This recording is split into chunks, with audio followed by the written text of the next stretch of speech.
What's up, Spine Tick? Sith Lordly here, back with another action figure, comic book, and card video. We're talking about Robotech, one of my favorite franchises of all time. We've got the Rick Hunter Toynami figure right here. It's got the Harmony Gold logo. You know, they brought us the cartoon in the 80s. Flip on the back, you can see all the various characters that they got figures for. I've got most of these actually. Still need to get a few more. You can get these on eBay for like 20-30 bucks. And there's a nice little bio on Rick Hunter, who's my all-time favorite character. He kind of reminded me of me back then, I guess. But yeah, so I have a lot of these figures in different scales, actually, from different makers. And if you look on the Robotech playlist on the Spine Ticks YouTube channel, you'll see some of the Robotech content I've made, including the cards. Now, I've got the full set of these cards.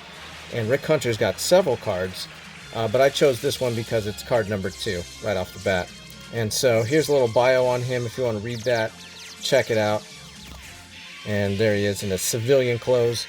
And then getting into the comic book, this is put out by Comico. And, you know, back then I was like a Marvel, mostly Marvel, maybe some DC, but mostly Marvel guy. And I was like, who is Comico? You know, because it was in the 80s. I was a kid. I had an allowance. It didn't go very far, especially to buy non-Marvel stuff. But I had to have Robotech. And this is an adaptation of the Japanese Macross, which is, you know, what Robotech was inspired from. And it's very similar.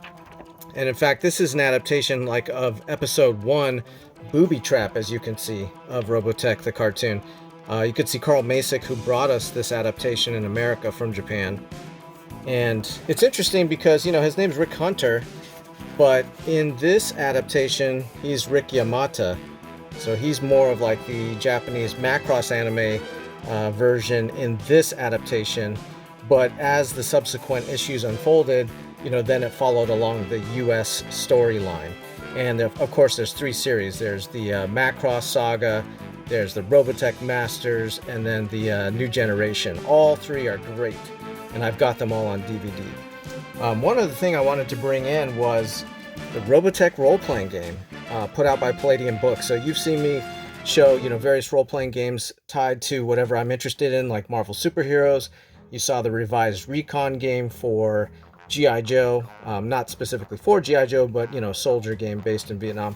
And then we've got this. So, you know, my buddies and I, we spent a lot of time playing Robotech, you know, and it's just got incredible art of all the mecha, various characters. I've got several of these Robotech books, and I even have the Japanese Macross books. So I've got the American and the Japanese versions in terms of the franchises. So again, just wanted to bring this content in. I love Robotech. So we got Rick Hunter, the action figure. We got the card.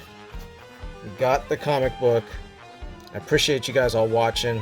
We'll do this again tomorrow. Sith Lordly out.